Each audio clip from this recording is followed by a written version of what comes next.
For the Life of the World is a production of the Yale Center for Faith and Culture. Visit us online at faith.yale.edu.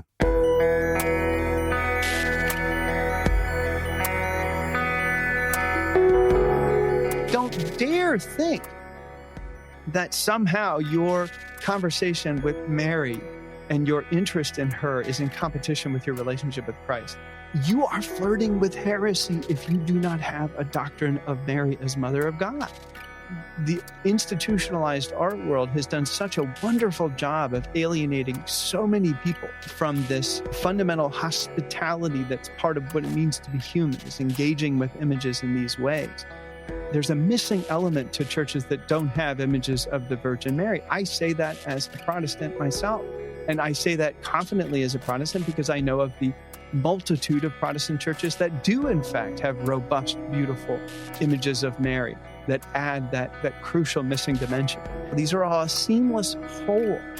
They come together. This is part of the ecclesial presence of Mary in the church. The art is an indistinguishable dimension from these deep, rich Marian resonances that all main branches of the Christian tradition have nurtured. This is For the Life of the World, a podcast about seeking and living a life worthy of our humanity. I'm Evan Rosa with the Yale Center for Faith and Culture. The English poet and Anglican priest John Donne speaks to the Virgin Mary of the Incarnation, the Christmas event that takes place in her body. Quote, "Thou art now thy Maker's Maker, and thy Father's Mother. Thou hast light and dark, and shuttest in little room immensity, cloistered in thy dear womb." That is from his poem La Corona, or The Crown, a set of 7 cyclic sonnets, where the last line links to the first in a golden, circling crown of never-ending praise that depicts the life of Christ. Quite a contrast from La Corona that we're more recently familiar with. But this episode is not about that. Merry Christmas from all of us at the Yale Center for Faith and Culture. This Advent and Christmas season, we've been focusing on the life and faithfulness of the Virgin Mary.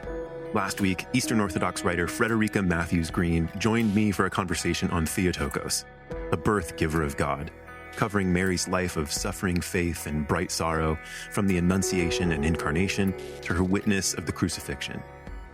And today, Matthew Milliner, an art historian at Wheaton College and author of the forthcoming book, Mother of the Lamb, joins me to discuss the beauty of Mary in Christian spirituality, particularly for Protestants, for whom the abuses of the past have alienated them from a core component of creedal Christianity, the Virgin Mary, the Mother of God.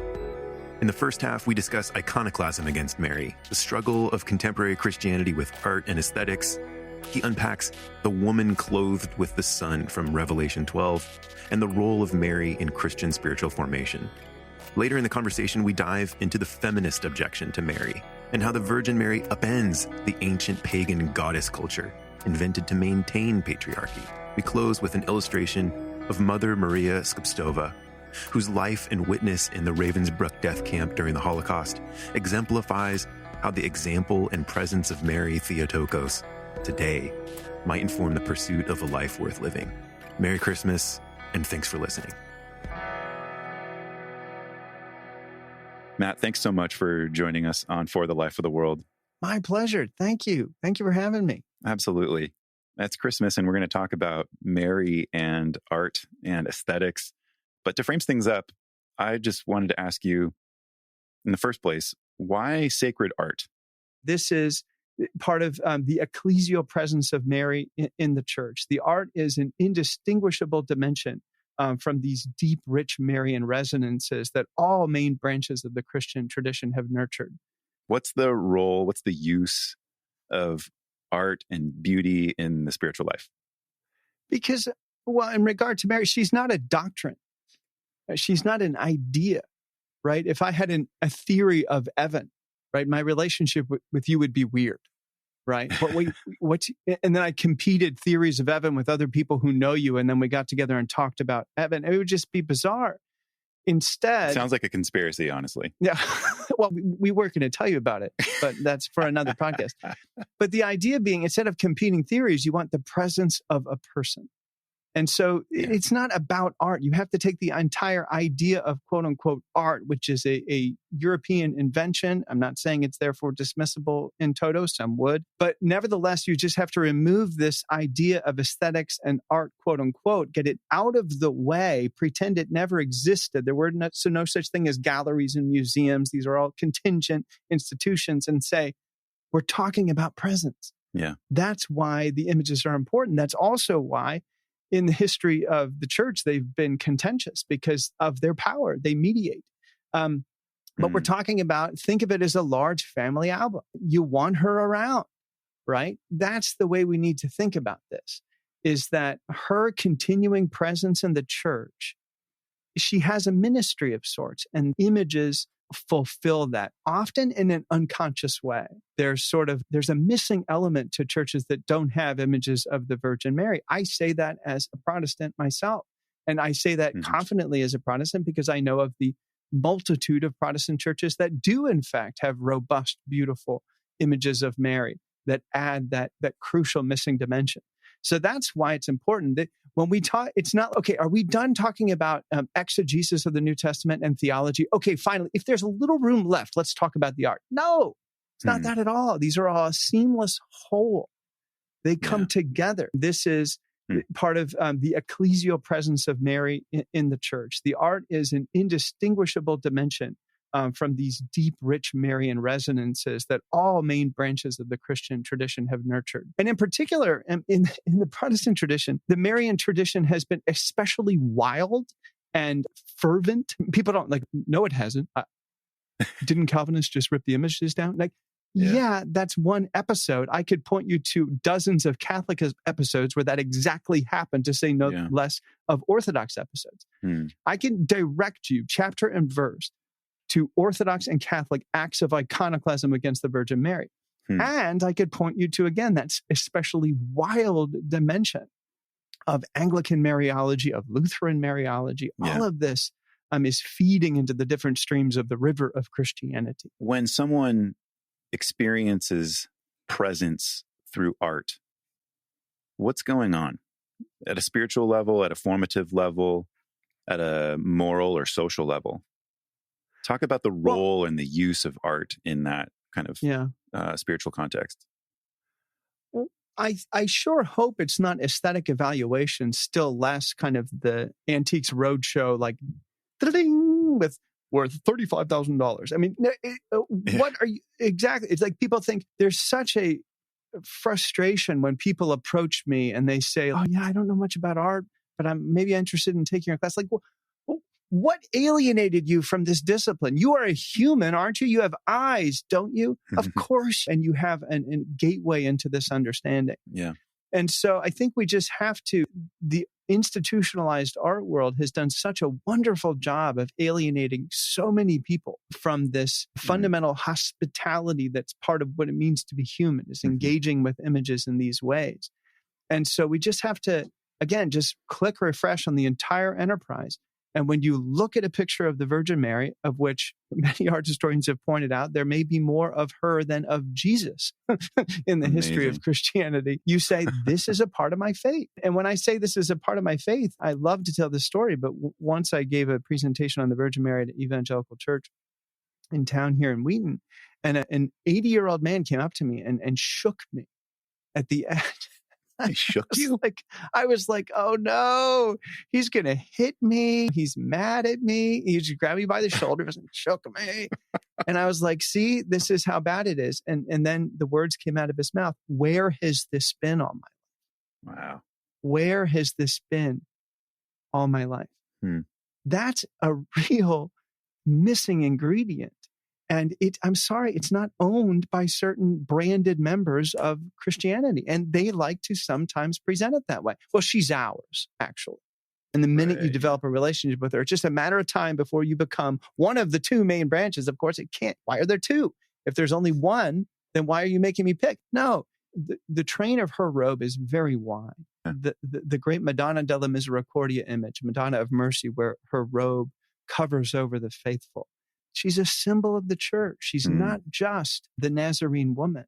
We have to keep that in mind all these different registers of meaning operate in the Virgin Mary at the same time. And it's a wooden modernist, literalist, hermeneutically unadventurous read that insists, well, what does it say about her? And, well, that's important. But when we're talking about first of all, limit ourselves to the New Testament, what do you do with Revelation 12? Right? You've got a very large dimension of Mariology that you've got to grapple with. It's more than just what was she doing when she was raising Jesus. There's massive dimensions at play here. And I'm just growing impatient with people who lack the adventurousness to explore this, because it will be to their own detriment if they don't. I want to talk about Revelation 12 in a second, but I'm going to take us back to something you said. That the world of high art, contemporary fine art, has kind of created a rather wide chasm from the hoi polloi, just the general public. Mm-hmm. However, with respect to Christianity, especially modern Christianity, it does seem that the church has had a struggling relationship with aesthetics, period. Not just with respect to artwork about the Virgin Mary, but also just simply tends to think of itself more through a cognitivist or moral lens than an aesthetic lens. True. And I think that sometimes that fearsome approach is legitimate, because the aesthetic often has functioned as a rival religion. And when that is the case, the church has a right to defend herself and to say, hold on, we're going to have some distance between whatever is going on over there in the museum with its pretension to spiritual salvation, right? And what's going on here. And so, yes, it's been a rocky road throughout modernity in a lot of ways for Christian churches. But at the same time, they've also been the chief producers, like both before the modern world and throughout. It's like, are you going to say Gaudi is somehow not making a huge aesthetic contribution? I get so overwhelmed and dazzled by the multitude of Christian aesthetic horizons. The idea that Christianity is somehow aesthetically impoverished itself seems to me a fictitious assertion, right? One that can be fueled with select examples. But I just think there's just so much out there that has been undiscovered. And Mary is often at the heart of it all. Like in some senses, whether or not Mary has her presence in a church in one way or another might be an indicator of whether or not it's going to be beautiful, right? Again, wait, are you saying that as a Protestant? Yes. I mean, I just described my own church, right? So, So let's talk a little bit about Revelation 12 just for a minute. A woman clothed with the sun. How is that operating for you when you brought that up? I think the key here is to understand that Marian imagery you have to be hermeneutically adventurous when you approach it. You have to permit several horizons of meaning to be functioning at the same time. Now, when people hear that, sometimes they get nervous and they say, well, now you're going to start being fast and loose with the truth. And if someone has that fear, I'm delighted because I hope you are being jealous for the terms of truth of Christianity. But my reply would be like, I believe in all of that, right? I believe in the physical resurrection, the virgin birth, all of that. It's of course, right? But because of the fecundity of those concepts and the physical realities that they testify to, therefore, all the other horizons and dimensions of meaning can be operating at the same time as well. So when we look at the New Testament, we have a gritty, real, actual woman, and we have this symbolic dimension that matures by the book of Revelation. At the end of Revelation 11, you have a reference to the Ark of the Covenant. Right into Revelation 12, you have the woman clothed with the sun. The chapter divisions are not inspired. Right? I mean, it's like, okay, who is she? She's the new Ark of the Covenant, right? In which the presence of God resides. Now, people say, well, but come on, let that be just the symbolic understanding of the church. Sure. Yes, both and. And so you can permit Mary to function in that way. And so when you allow Mary anchored to that New Testament text to function as ecclesia, as the gathered faithful, the bride of Christ, now we begin to have a richly scriptural understanding that sometimes confuses people because isn't the church the body of Christ, not the body of Mary? Yes, both and. We permit both of those. When you look at the resonances of wisdom in the Old Testament, isn't well, don't connect Mary to wisdom. Mary is Jesus. Well, both and. In fact, I would argue, in order to be a Nicene Christian, you better have a both and answer to that question. Yeah. Wow. Because the person who went around trumpeting that Jesus is Proverbs 8, and there was a time when he was not, was Arius. And the Nicene formula was to resist him and to say, no, it has to have wisdom dimensions as well, and Marian dimensions as well. So hermeneutical adventurousness anchored in the revelation of God in Christ is a sine qua non of Christianity. It's the heretics that decide to clamp down meaning into this formulaic, simple understanding. And so I try to kind of coax my students into the fourfold reading of Scripture, not because you're giving up on the literal, because the literal and the allegorical and the anagogical and the tropological are all functioning at the same time. It is an adventure that comes from our confidence in the belief of how God has revealed himself. So let's be a little adventurous here and read from a little bit of Revelation 11 going into 12. So I'm reading from the English Standard Version here. Then God's temple in heaven was opened, and the ark of his covenant was seen within his temple. And there were flashes of lightning, rumblings, peals of thunder, an earthquake, and heavy hail. Now we're in Revelation 12. A great portent appeared in heaven. A woman clothed with the sun, with the moon under her feet, and on her head a crown of 12 stars. She was pregnant and was crying out in birth pangs, in the agony of giving birth. Then another portent appeared in heaven, a great red dragon, with 7 heads and 10 horns, 7 diadems on his heads. His tail swept down a third of the stars of heaven and threw them to the earth. Then the dragon stood before the woman, who was about to bear a child, so that he might devour her child as soon as it was born. And she gave birth to a son, a male child, who is to rule all the nations with a rod of iron. But her child was snatched away and taken to God and to his throne. And the woman fled into the wilderness, where she has a place prepared by God, so that there she can be nourished for 1,260 days. Of course, war comes after that. A war breaks out in heaven. We could spend 4 hours talking about We sure could. Because on the first hand, you want to say, okay, John is writing to persecuted Christians from Patmos. And here's the anchor that they have in Judaism. So he references that. And then he toggles ever so elegantly toward the revelation of God in Christ, saying, you are legitimate children of this tradition. You are not bastard children. You're part of this. And so then you have this moment where you think he's talking about Jesus, but then he's talking about them. Because it's not just what Satan was doing against Jesus with Herod. It's what he's doing to them now through Rome. And he's going to help you and he's going to protect you. And then we get to that disappearance into the wilderness, which isn't just the flight into Egypt. It's the refugee communities around the world today. One of the most staggering moments of hearing that read aloud in church was last year around this time. I was finishing a book on Native Americans, and I had just done a lot of research, including traveling with the Potawatomi who were ejected from the Midwest on the Trail of Death. And they were sent into the wilderness for a time, for a season. And they were Christian, right? This ethnic cleansing was cleansing Christianity away. That's what it's doing. Wow. And then they return. And you see the revival, the renaissance of indigenous communities, Christian indigenous communities in this country now. And I'm like, are you going to tell me that?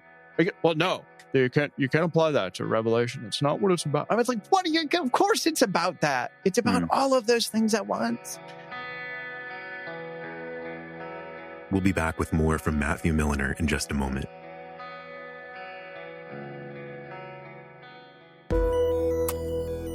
Hello, listeners. We do not want podcasting to be a one-sided conversation. So let's try something fun. In 2022, we're going to roll out some experimental segments for the show, and they involve your voice. First, we're inviting you to office hours. You have a burning question, observation, objection, or just want to know more about a topic we cover? Simply record your question with your smartphone and send us the clip by email at faith@yale.edu. This might surprise you, but a lot of professional podcasts, including ours, use smartphone audio for guests. We'll review your questions every week and include your voice on the show before we discuss, either with that week's guest or Miroslav Volf, or a friend of the Yale Center for Faith and Culture. Second, in keeping with our purpose to help people envision and pursue lives worthy of our humanity, Maybe you have a way of articulating an answer to that question that's worth sharing. If so, send a 2-minute clip of yourself tackling life's most enduring question. What does it mean to live a life worthy of our humanity? We'll give it a listen and then share with all the other listeners of the show. This is our way of calling out from the podcast cave in hopes of getting a response from outside the echo chamber. Happy recording, friends. And now, back to the show. So here's the thing. Whatever time you are listening to this, first of all, if you're in the 12 days of Christmas, please enjoy all 12 days, right? It's a season, right? But I also want to say, Mary being discussed at this time of year feels like to me. Imagine you're at a party and it's a really good party and there's just really nice appetizers and drinks and the right people are there and there are people you want to know and some people you already know and it's all working.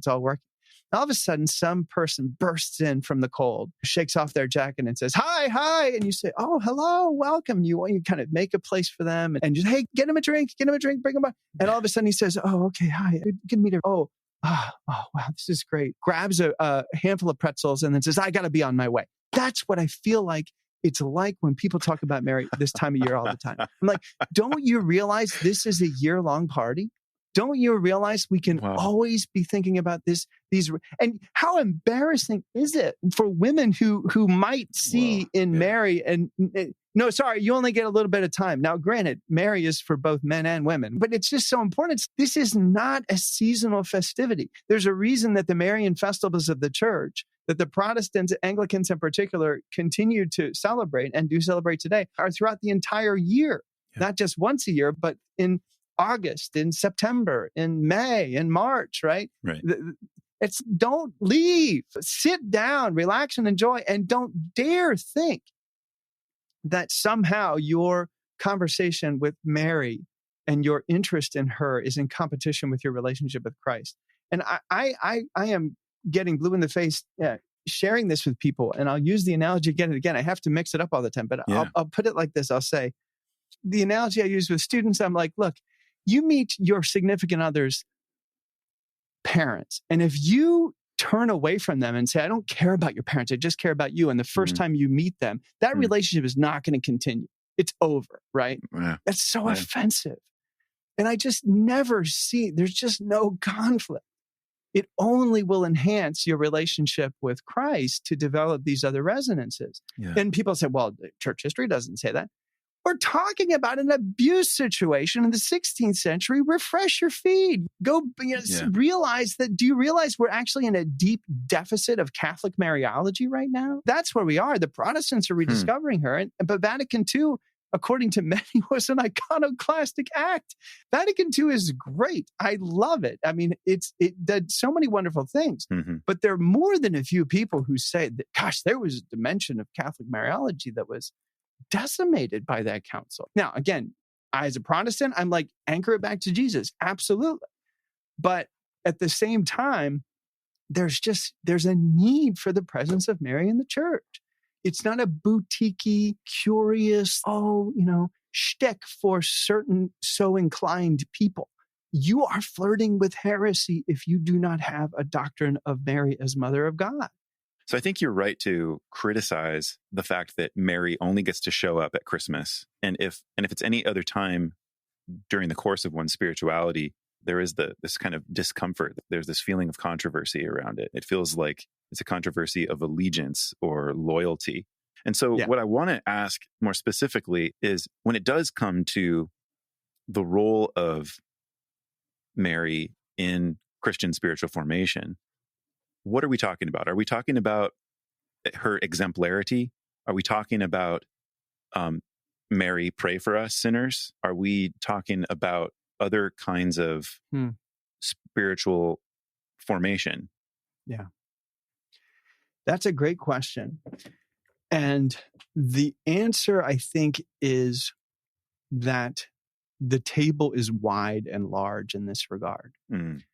The church has cultivated dimensions of Marian piety that are there for you to discover, that are not limited to the rosary, right? I mean, that's one peculiar and important and mainstream avenue. But there are all kinds of other avenues and approaches for developing this as well. Yeah. And we can talk about any manner of them.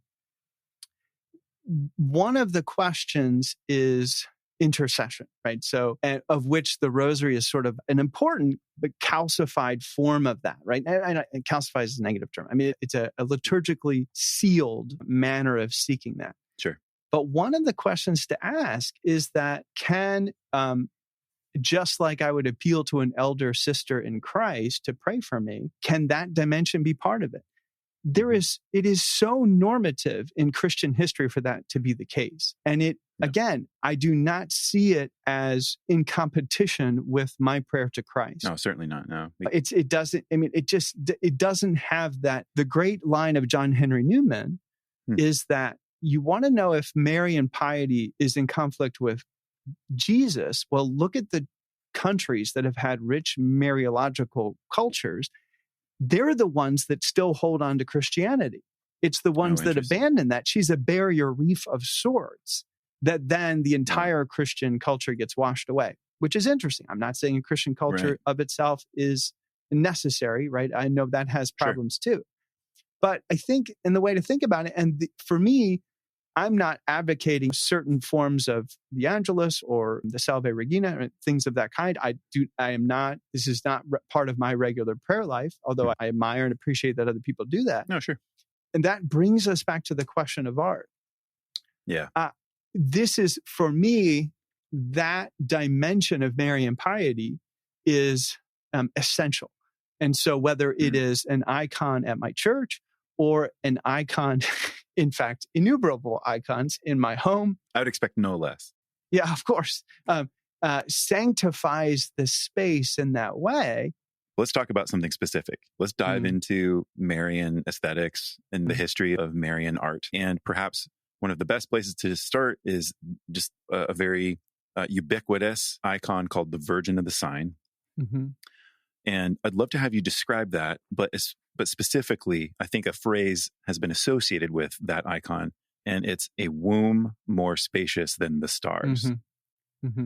And that kind of spaciousness and presence that you're talking about, a very wide table, the train of her robe being cast out wide, and the spaciousness of her womb is really a beautiful kind of image. Yeah.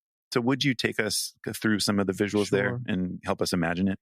You know, Evan, it's funny. That would have been a pithier answer to your question of what dimensions of Marian piety might I begin to explore. It is a womb more spacious than the stars, right? I mean, this is the capaciousness. Yeah. And again, when I say that, I'm talking about that ecclesial dimension of Mary as ecclesia. And so when you're cultivating those dimensions of piety, you're kind of ingratiating yourself, ensconcing yourself more deeply into what it means to be the church. In regard to this particular icon of Mary, I call it the sonogram Mary, because in the original image, you will see the Virgin with her hands outstretched, and there's Jesus kind of in there, right? Just like we would find out what's going on inside a womb today. It's an ultrasound. Yeah, they had that technology. It's the ultrasound Mary.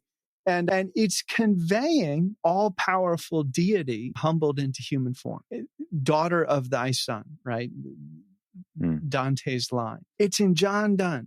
Thy maker's maker and thy father's mother. Oh, it's just like, what? Yeah. I mean, it's like the record scratch, your metaphysical record scratch. Huh? What just happened there? And all of that poetic resonance is communicated instantly through the Virgin of the Sign. These icons replicate and they spread around. And are they connected to warfare and violence? Yes. But what's so interesting about it, and people say, well, I therefore have to dismiss the entire Marian tradition. At one point, someone abused it. Just because Mary's being abused and taken into custody by people for their own agenda, that doesn't mean they win. She overcomes that. We've got the same problem with people abusing Christ for their own agenda. Oh my gosh, exactly. Right. So the same thing can happen, is that she can be kidnapped, right, by emperors, past or present, to sponsor their activities. Or, in fact, just as often, she is a force for liberation. And it's no different with Guadalupe. I mean, to save you, the time of reading the great Guadalupe studies, and they are great and beautiful, the ones that have come out in the last 5 years. You get to the end and they're like, yes, she's been abused, but just as frequently, she has been used as a force of liberation. And so I guess you go around the horn enough times, and you're like, I want this dimension to my Christian faith to be active, to be at work. I want the party to last year round. Yeah. Yeah. We're not just talking about a Protestant objection. There's the feminist objection. And that for some people has been enough to cancel their Mariology. And what was so interesting for me as I pursued this is I'm pursuing it. Okay, you get over the Protestant resistance because you realize Tim Perry's book, Mary for Evangelicals, is fantastic in this regard. It just does the work. He also has a shorter recent book co-authored with a Catholic who he lays it out. You realize, okay, the Protestant refusal to acknowledge Mary at all is the result of Catholic overemphasis, and we now have to meet in the middle. Done, right? But then there's this whole nother kind of unexpected, for some, critique of the entire Marian tradition that just is a showstopper. Because a select brand of feminist theologians, of which there are a numerous amount, it's a cornucopia, right? A select brand has come along and dismissed the entire Marian tradition as vociferously as a Calvinist would have in Amsterdam in the 16th century. And you say, oh gosh, because they would say that anytime Mary is uplifted, regular women are left out. And it's a cogent critique. And in 1976, the great book in this regard was written, called Alone of All Her Sex by Marina Warner. And that was quoting a medieval hymn to Mary that proves her point, right? Lift her up. She's immaculate. She's perfect. But regular women, not so much. And so in some senses, as contemporary people, don't stop listening now, because you might say, gosh, that's even more devastating than Protestantism. Well, it's more reactionary. If you construe the Protestant effort to try to correct Catholic overemphasis on Mary, perhaps, that's one thing. But this one does cut to the quick. It feels that way. And exactly. And it felt that way for me for a long time, that I'm just kind of scrambling. What's the response to this critique? Because the minute you start to get excited about Mary, look, here it is. Two guys talking about Mary. See, there we go. Yep. You all get excited about it. But here's the answer to that. And I finally found it. And it's, if I may, a rather good answer. Please. Which feminists are you talking about? Because I can point you to equally good, if not far better books by serious feminists, some of them barely within the Christian tradition, if at all, that say, don't listen to any of the feminists that tell you shouldn't have the Virgin Mary in your life, or you need to reduce her to a sister status as opposed to the Great Mother, right?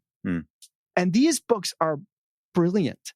They will knock your socks off. So please, can we read those books alongside of the ones that critique the entire Marian tradition? Furthermore, if you continue to read the critical scholars who said the entire Marian tradition, and particularly they're coming from the Catholic tradition, hence this iconoclastic strain within Catholicism that I talked about.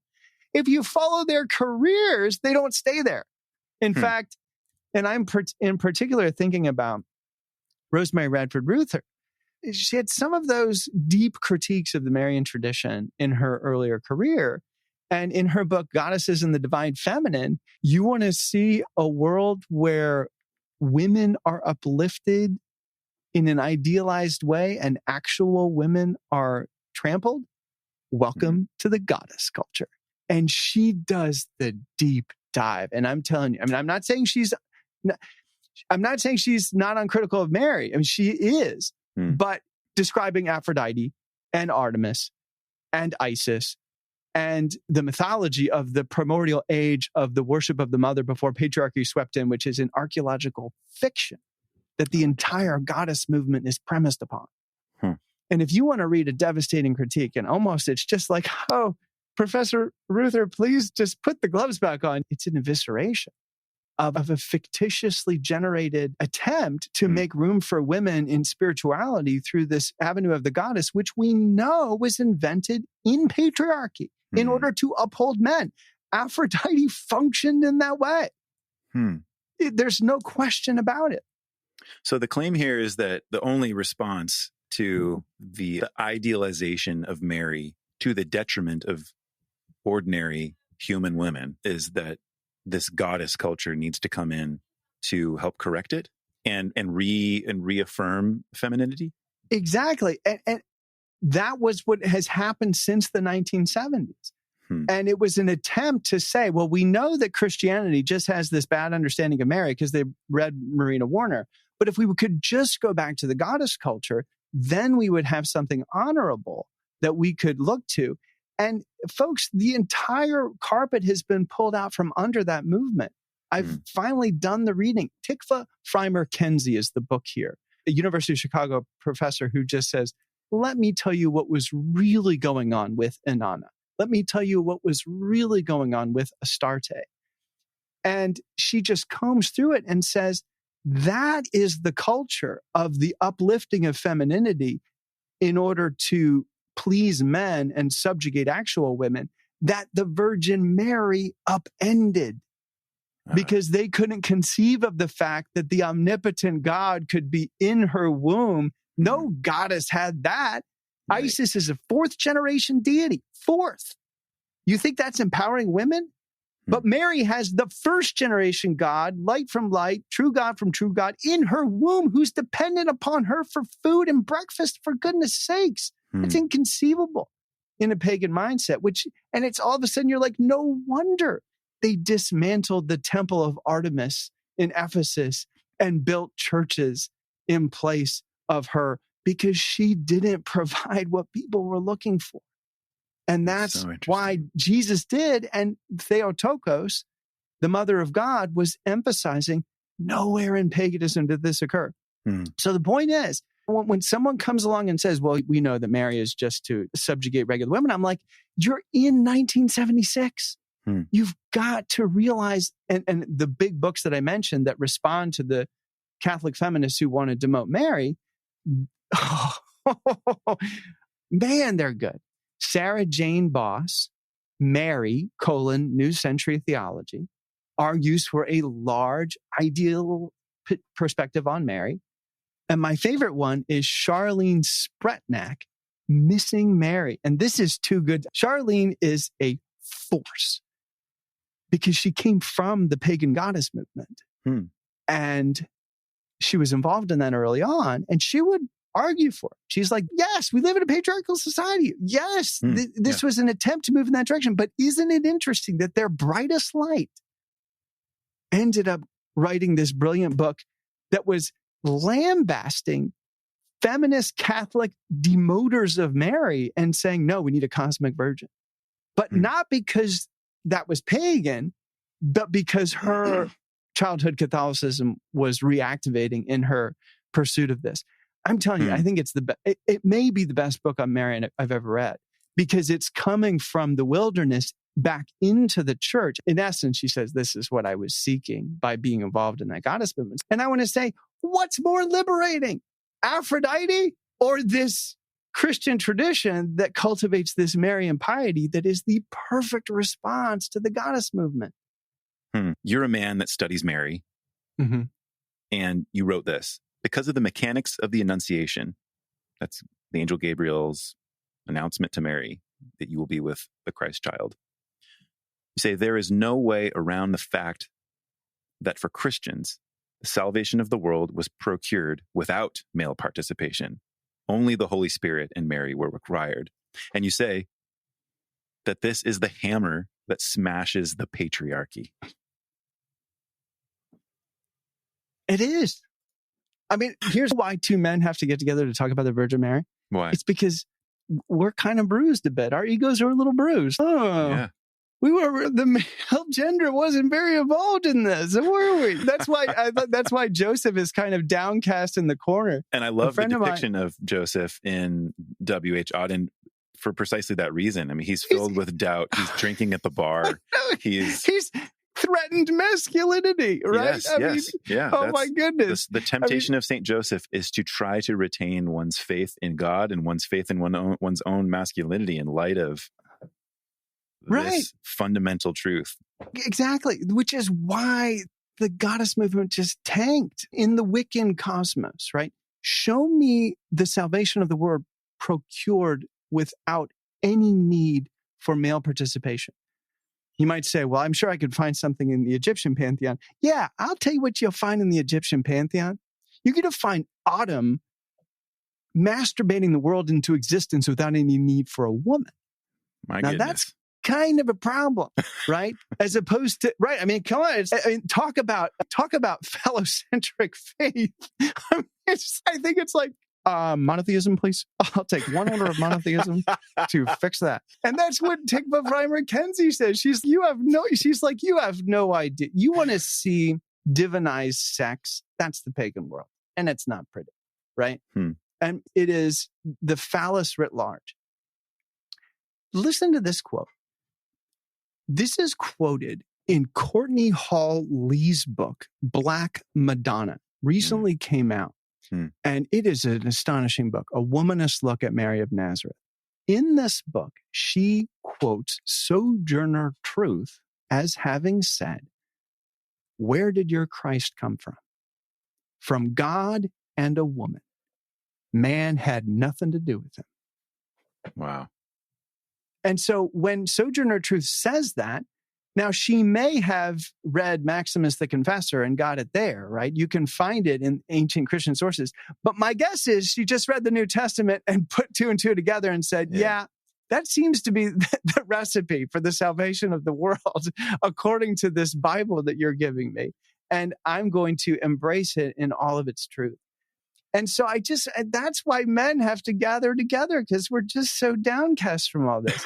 But the good news is, and that's why in the Oxford Handbook of Christianity, my good friend Tim Larson asked me, he's the editing it, he's give me a cover. I need a good cover. And so I recommended William Kurilek, a Canadian painter who has a great picture of a contemporary Virgin Mary and just sitting there in this Canadian factory or this construction yard, and Joseph is off warming his hands in the corner. And I'm imagining him just like in the ancient icons, kind of downcast into the side and saying to some guy, "I'm telling you, man, I had nothing to do with this. I had nothing to do." He's like, "Oh, sure. No, I really didn't. I really didn't." And that's the beauty of believing in the virgin birth. And I'm not saying as men that we should be celebrating the fact that the phallus has been dethroned to the incarnation, but in a way it kind of needed to be because of the abuse of male gender throughout history. And God knew that. And so God said, this is the way that I'm going to enter the world. And that is in some senses what offsets the fact that indeed God was incarnate as a man, a Jewish man, and not as a woman. And so Mary is simply a dimension of that. And that's what I mean by the mechanics, that inelegant word.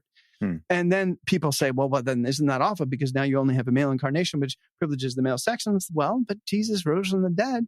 And he says that men and women are incorporated into his body. That's right there in the book of Acts. Saul, why are you persecuting me, i.e. men and women? So we know that Christ has a female body too, and a black body too, and a white body too, and not just the Jewish body that he had, and an Indian body too, and a Chinese body too, because of his dimension as the ecclesia, which also has a Marian resonance.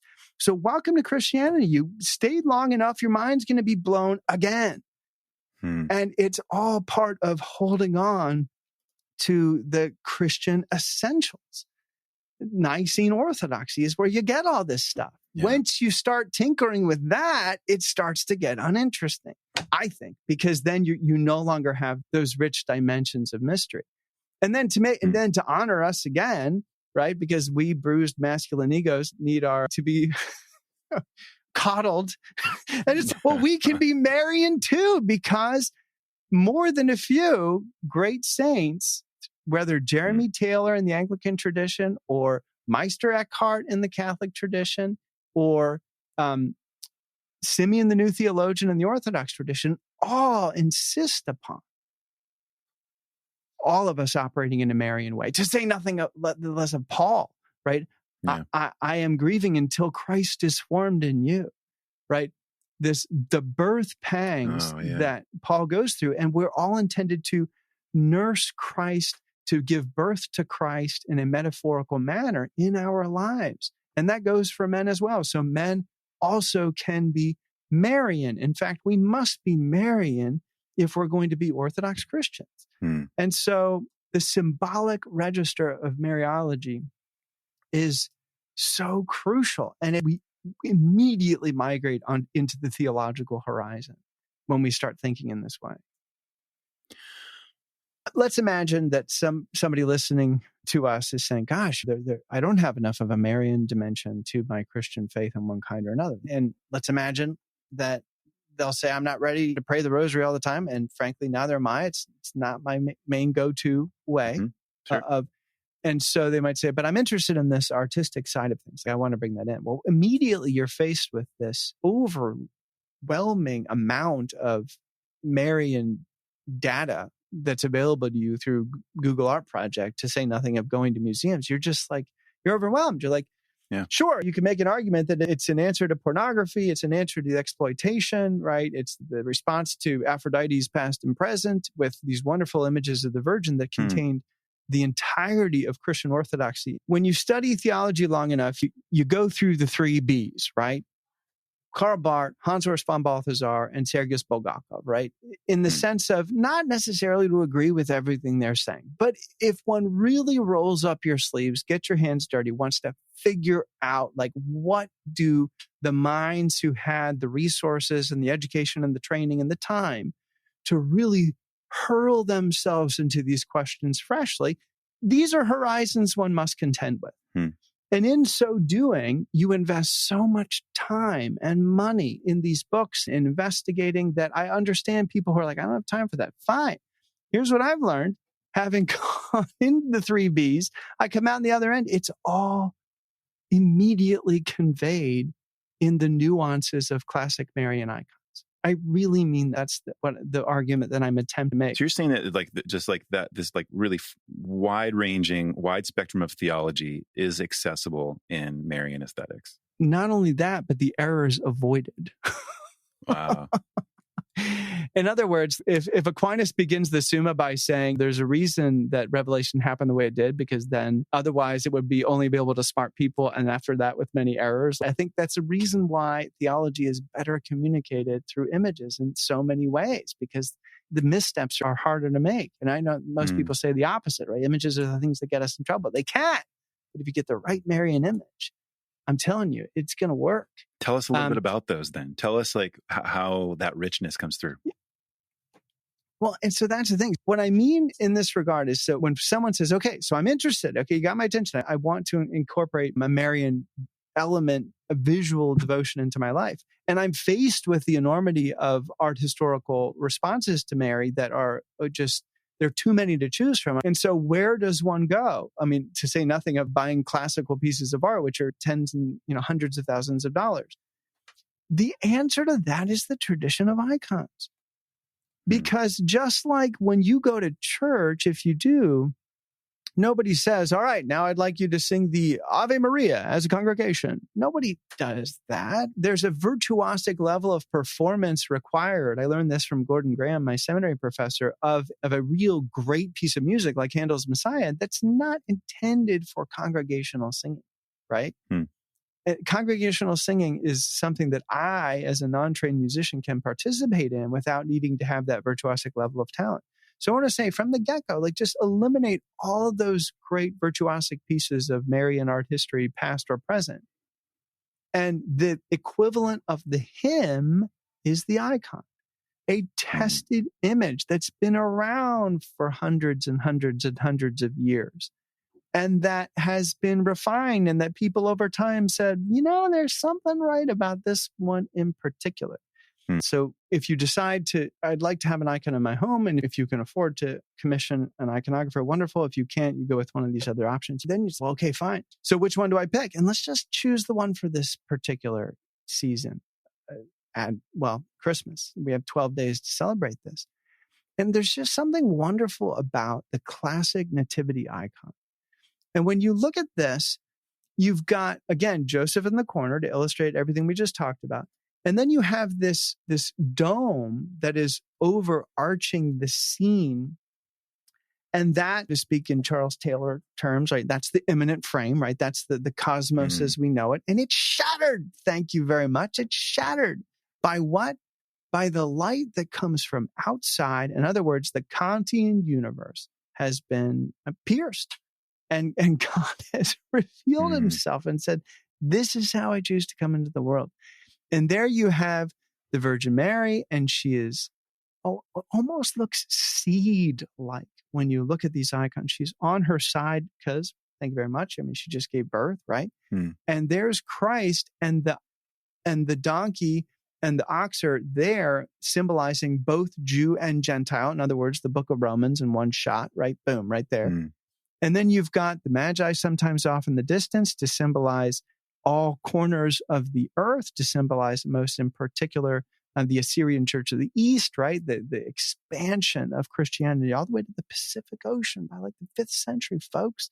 Got to remember that, right? These are the Christians who we have lost contact with, the global reality of Christianity is communicated by these icons. And then, of course, you've got the shepherds to symbolize, we might even say, all classes, right? Incorporated into this faith, not just across the globe, but across socioeconomic status.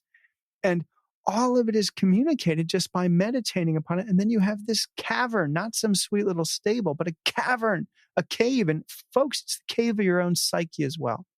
It's a depth psychology dimension of the Christian tradition. A nativity icon is what God wants to do in your soul. This is intended to be a spiritual experience. And then spend some time with that icon. It becomes a part of who you are and a part of your home. And then you meditate upon it. And then, frankly, you know what you do? You close your eyes and you enter an imaginative interior space where different things happen. The icon is not an end in and of itself. Once it becomes that, it becomes an idol, right? But with all these shifting screens that we have in front of us and our subscriptions to every imaginable channel, I don't think your temptation is going to be the icon, right? Considering what you have access to, right? I mean, we have other idols. Right. And so it's like the icon is this deep, it's the brake tapping on the entire hypervisual world that we're in. We do not need to be dazzled the way Leonardo dazzled the people of his day. We need to be restrained. And that's what these icons are providing. And folks, they do not belong to the Orthodox Church. The Orthodox Church has stewarded them better than Catholics and Protestants have, but they belong to all of us. That light that I mentioned that pierced the immanent frame that comes down and radiates upon Mary to emphasize that Jesus is indeed God from God, light from light, right? If it was an Arian icon, the beam of light would stop at the immanent frame, but no, it crashes through. Yeah. And that icon, that beam of light shows up again in the transfiguration icon. It shows up again in the baptism icon. So these can tie together, because what does God say to Jesus in the transfiguration and in the baptism? This is my beloved Son in whom I'm well pleased. And that light, that holy light, the uncreated light, unifies all three of those images. So you begin to realize that these are in relationship with each other. It's unbelievably rich what these icons are able to accomplish. And again, they're intended to be stimulants, prompts to your own deep imaginative, almost Ignatian prayer level of things. I don't stare at an icon for 20 minutes during my prayer time. It's there as a focus that sometimes I will close my eyes and then enter a deeper, shall we say, what do they call it now? This is your internal, equipped by the Holy Spirit VR headset that you don't need to pay Mark Zuckerberg to use. And sometimes the icon will be a prompt in that direction. And how to navigate those depths of interior prayer is a particularly exciting chapter in the history of spirituality that is enormous and throughout the entirety of the Christian tradition. In fact, the history of art is often a record of someone's internal prayer experience that they paid some artist to crystallize so that they could look at again. And you can have that on your own. So all of this is, art history is a fossil of the movements and the currents of the Holy Spirit that should be there for us, for those currents to ripple through our own lives again. And the fetishizing of that tradition is what brings the need for iconoclasm, the need for erasing those images. And iconoclasm has its reasons, and I'm not saying it's always bad, right? Sometimes there are images that need to be destroyed. I've read the Hebrew Bible, right? I know that's the case. Yeah. It continues to be the case in church history.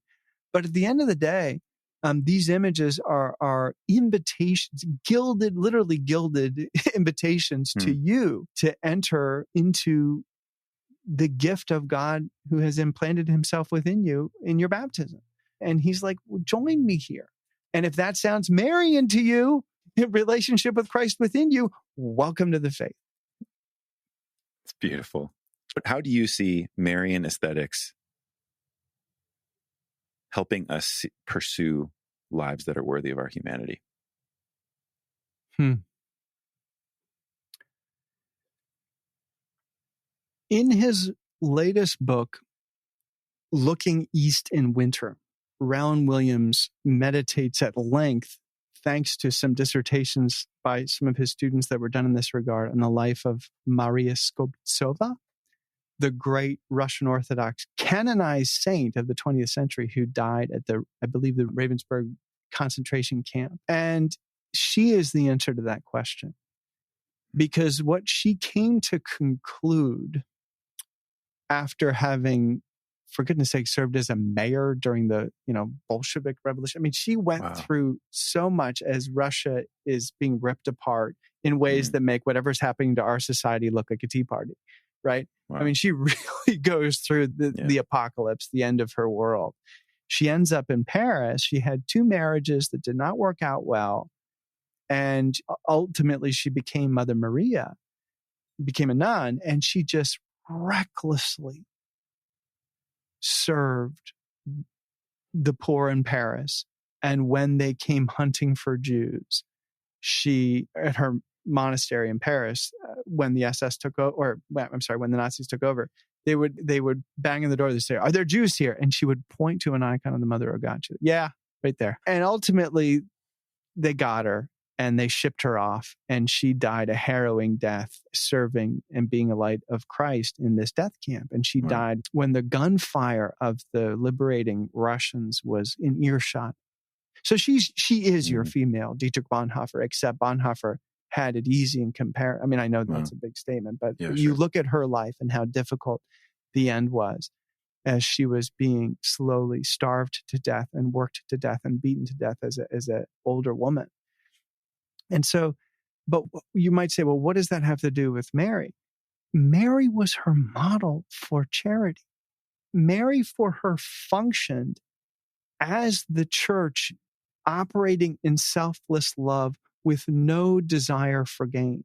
Somehow this symbol, who is also a person, right? We're not just talking about an idea. We're talking about a living presence in heaven.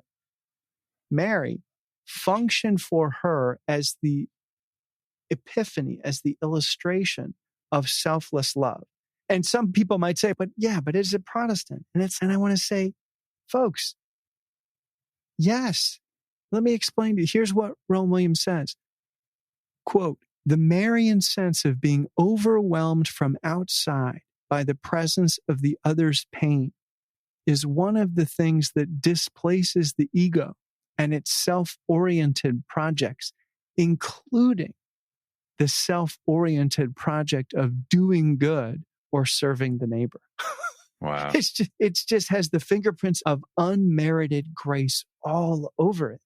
Wow. And I have friends who have changed my life through their rediscovery of and holding high the banner of the unmerited grace of Christ that the Reformation rediscovered for the whole church, not just for us, for the whole church. I think that diamond was buried and it is in need of being renewed and polished in every generation of Christianity.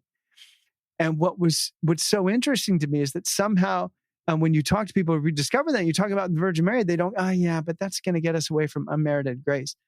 Well, Sister Maria Skobtsova seems to be suggesting that they are perfectly united, and she did it within the Orthodox tradition. And because she kept leaving the monastery and kept showing up to services late because of her endless labors with the poor, she was frustrating people.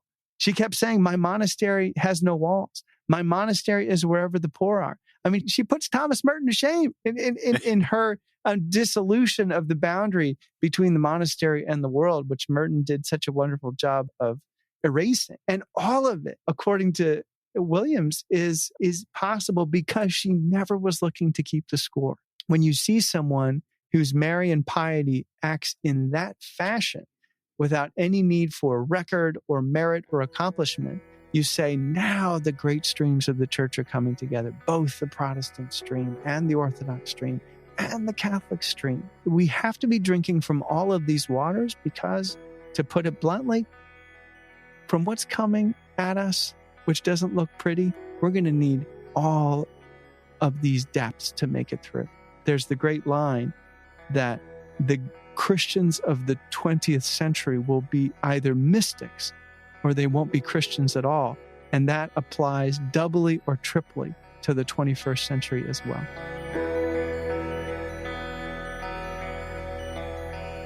Matt, thank you so much for your time, for bringing us along in your journey of chasing these beautiful depictions of Mary, which is really akin to chasing beauty.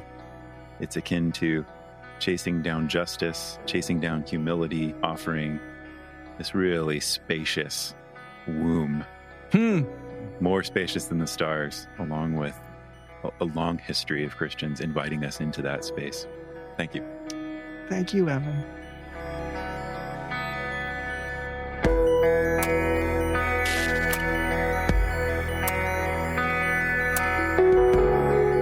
Life of the World is a production of the Yale Center for Faith and Culture at Yale Divinity School. This episode featured art historian Matthew Milliner, production assistants by Martin Chan, Nathan Jowers, and Logan Ledman. I'm Evan Rosa, and I edit and produce the show. For more information, visit us online at faith.yale.edu. New episodes drop every Saturday, sometimes midweek. If you're new to the show, welcome, friend. Hit subscribe in your favorite podcast listening app, and we'd love your feedback. Ratings and reviews in Apple Podcasts are particularly helpful, but we're just as happy to hear from you by email at faith@yale.edu. We read each comment and do our best to respond and improve the show, bringing you the people and topics that you want to hear. And if you're a regular listener, it's a huge honor that you stick with us from week to week. So I'll ask you to step up and join us. Help us share the show. Behind those 3 dots in your podcast app, there's an option to share this episode by text or email or social media. If you took a brief moment to send your favorite episode to a friend or share with the world, not only would you be supporting the show, you'd be sparking up a great conversation around stuff that matters, with people that matter. Thanks for listening today, friends. We'll be back with more this coming week.